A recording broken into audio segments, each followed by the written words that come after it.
నిర్మల్ జిల్లా Khanapur municipality chairman vice chairman ఎన్నిక వ్యవహారం తీవ్ర ఉత్కంఠను రేపుతోంది.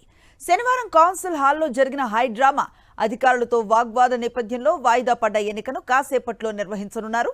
ఏ పార్టీకి స్పష్టమైన మెజారిటీ లేకపోవడంతో అధికారాన్ని దక్కించుకునేందుకు అటు అధికార కాంగ్రెస్ ఇటు విపక్షాలు వ్యూహాత్మక ప్రతి వ్యూహాల్లో మునిగిపోయాయి. మున్సిపల్ చైర్మన్ ఎంపిక కోసం శనివారం కౌన్సిల్ సమావేశం నిర్వహించగా ఎన్నికైన సభ్యులు చేతులెత్తే క్రమంలో గందరగోళం నెలకొంది.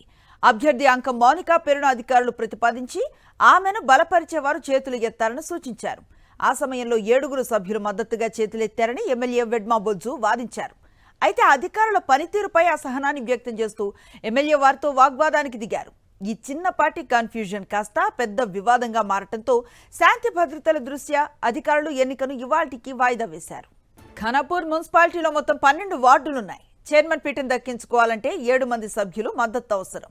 ప్రస్తుతం పార్టీల బలాబలాలు బీఆర్ఎస్ 4, బీజేపీ 4, కాంగ్రెస్ 3, ఇండిపెండెంట్ 1 సభ్యుడిగా ఉన్నారు. MLA Vedma Bojju ex officio సభ్యుడిగా ఉండటంతో కాంగ్రెస్ బలం 4కు చేరింది.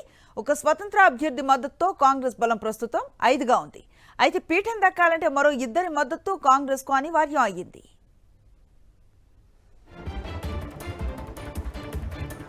ఖానాపూర్లో శనివారం జరిగిన ఉద్రిక్త పరిస్థితులను దృష్టిలో పెట్టుకుని ఎలాంటి అవాంఛనీయ ఘటనలు జరగకుండా పోలీసులు భారీ బందోబస్తును ఏర్పాటు చేశారు.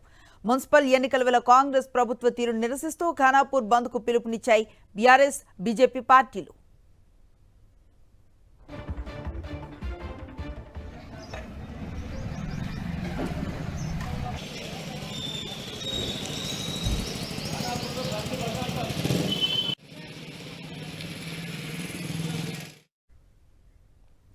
ఆసిఫాబాద్ ఎమ్మెల్యే కోవా లక్ష్మిని హౌస్ అరెస్ట్ చేశారు పోలీసులు.